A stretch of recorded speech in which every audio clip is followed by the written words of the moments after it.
thank you for sitting down with us. The WPC conference is held in the Middle East this year. You represent Mr. Trump, Donald Trump, that has been elected again President of the United States. What can we expect from your country for this region? I think you're going to see more stability.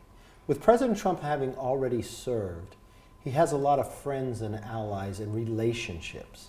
Also within the Middle East, I think, if you look at President Trump's first term, getting the Abraham Accords, what I think were historical.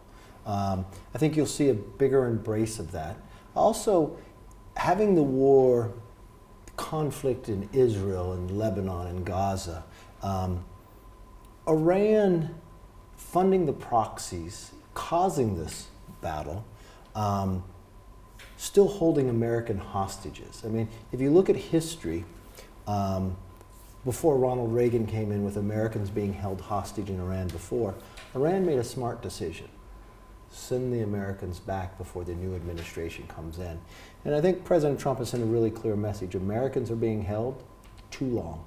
And if you don't send them back before he's sworn in, it will be a different situation.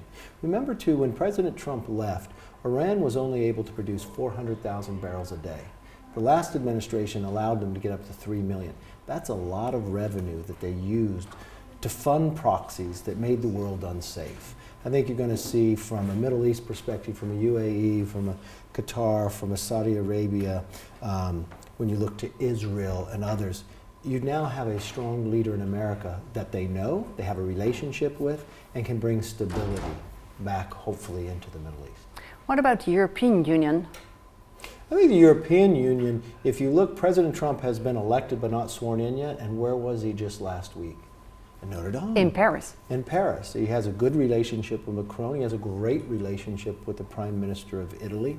And I think President Trump, when you look back what he told Europe the time before, I think everyone would say, you were right.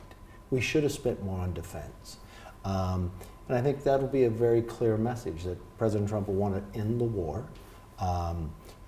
And the only time since Putin's been in office and in power, with all the different presidents, there's only one president that he never invaded another country under, and that was under President Trump.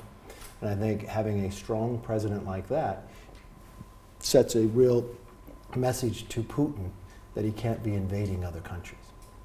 A lot of people are concerned about climate change, as we see a lot of more consequences of climate change in the world, floods and other consequences too. What can we expect from the United States in that field?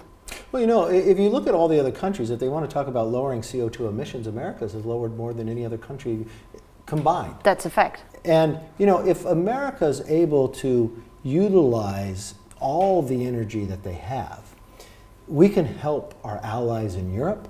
If we just replace all of Russia's natural gas for 1 year, we would lower 218 million tons of CO2 emissions, because American natural gas is 40% cleaner. But we also look to things that can help us solve this problem. AI is one of them. But the one thing I will tell you, the country that harnesses AI is a country that has a brighter future. But you can't have AI without having an energy policy that allows all the above to foster, because you can't have the data centers and others. So if you really want to focus on climate change, get your energy working where you have the extra capacity so you can have the centers to have the AI that eventually helps you solve climate. That's all linked. Mm-hmm. Thank you so much. Thank you. Thank you.